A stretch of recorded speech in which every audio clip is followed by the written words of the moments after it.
Channel वक्त की आवाज़ को सब्सक्राइब करें और बेल आइकन दबाएं।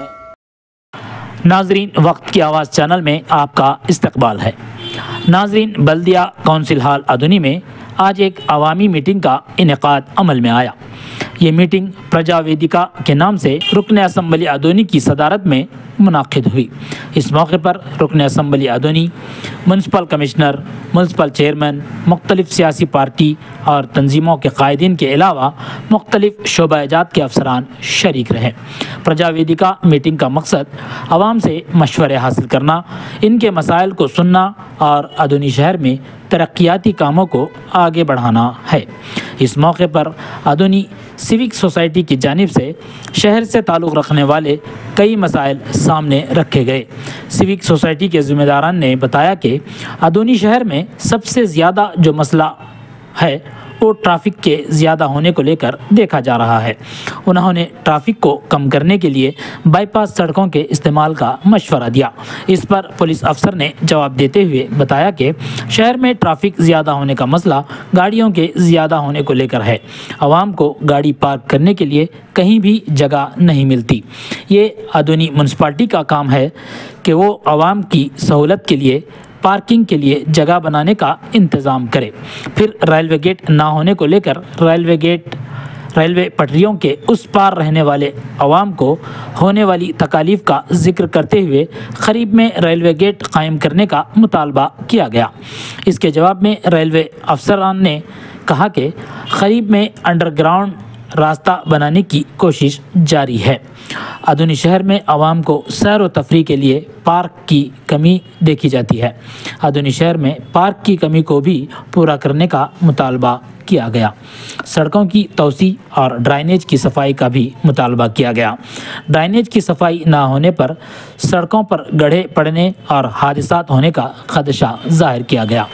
हॉस्पिटल में सहूलियात और 108 एम्बुलेंस की सहूलियात फराहम करने को कहा गया।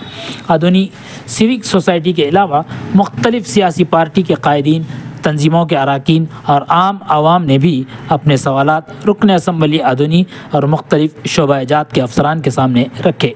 इस मौके पर सवालात से जुड़े शोबे के अफसरान ने अपने अपने अंदाज में जवाब दिया और शहर की तरक्की को आगे बढ़ाने में गौर व फिक्र की बात की। इस मौके पर आवाम की जानिब से अदोनी शहर को ज़िले का दर्जा देने को लेकर पुरज़ोर मुतालबा किया गया, तो इसके जवाब में रुकन असम्बली अदोनी ने आवाम से मुखातिब होकर कहा कि अदोनी शहर को ज़िला करने की वो भरपूर कोशिश में लगे हुए हैं। उन्होंने बताया कि अदोनी शहर को ज़िला करने के लिए कर्नूल के मिनिस्टर टीजी भरत से भी बात की है। वो अपनी पूरी ताकत अदोनी शहर को ज़िला का दर्जा देने के लिए लगाएंगे। शहर में तालीम को लेकर हाई स्कूल्स के क़याम और स्कूल में असातिज़ा की कमी को लेकर पूरा करने का भी मुतालबा किया गया। इसके अलावा भी और कई मसाइल थे जो आवाम की जानिब से उठाए गए। इस पर गौर व फिक्र की बात कही गई। इस प्रोग्राम में एक गौर की बात ये देखी गई कि मुस्लिम कायदीन बहुत कम तादाद में यहाँ देखे गए और इनमें भी अपने ख्यालात पेश करने वाले एक दो ही नजर आए।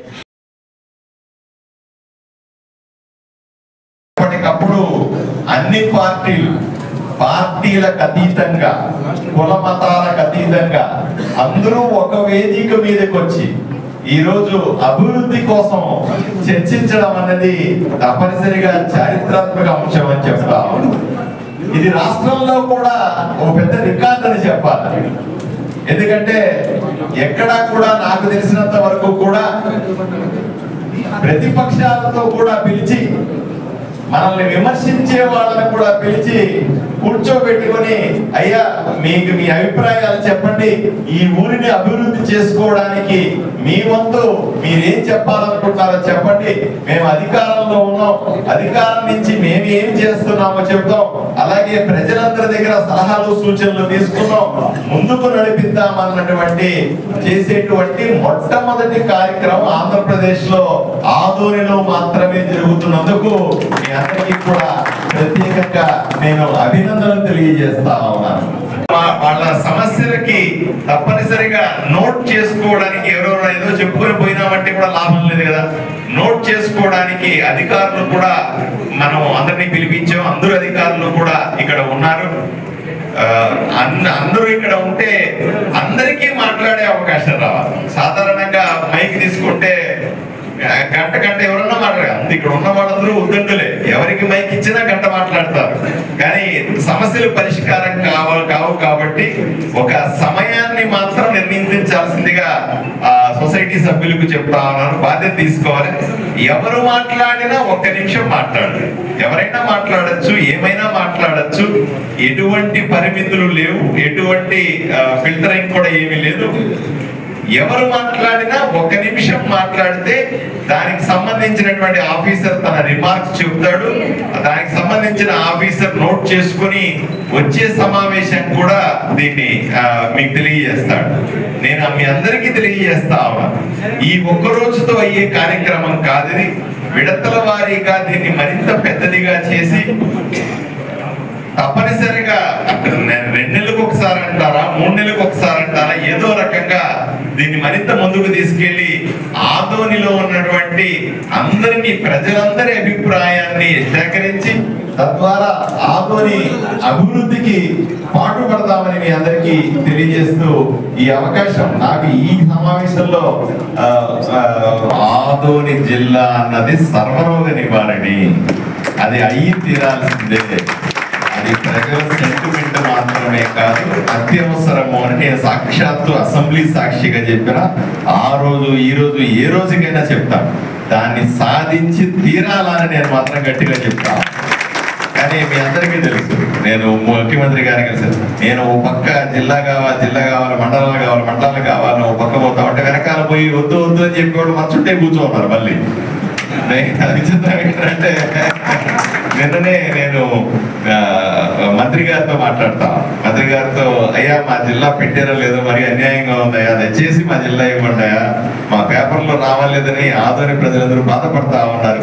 మీరు అనుకున్నారు ఆదోని జిల్లా రావాలా, పేపర్లో అట్లా రావట్లేదు అని చెప్పి మన దగ్గర నుంచి కాదు, చుట్టుపక్కల నియోజకవర్గాల్లో చాలా మంది నాకు ఫోన్ చేస్తారు. అన్నా ఏందన్నా ఇది మా దగ్గర కనపడతలేదు, మీరు ఎట్లయినా సరే ఆదోని జిల్లా తీసుకురా. నేను మన వాళ్ళతో ఎంత బాగా ఇంట్రెస్టింగ్ ఉన్నారో చుట్టుపక్కల నియోజకవర్గాల్లో వాళ్ళు కూడా మంత్రాలయం కానీ, ఆలూరు కానీ, ఎమ్మిగనూరు కానీ, పత్రికలు వీళ్ళంతా అంతే ఉత్సాహంగా ఉన్నారు. నేను ఇదే విషయాన్ని మంత్రి గారి దృష్టికి ఫోన్లో చెప్పాను, రిక్వెస్ట్ చేశాను. సార్ ఎలా కూర్చుంటారట, మాది కూడా కన్సిడర్ చేయాలంటే, సార్ నువ్వు ఇన్నిసార్లు చెప్పి నువ్వు ఒక పక్క చెప్తావంటే వద్దని చెప్పేవాళ్ళు నీకంతా ఎక్కువ మంది ఉన్నారయ్యా అని మీ అందరికీ తెలుసు. వెనక లాగేవాళ్ళు కూడా ఉంటారు.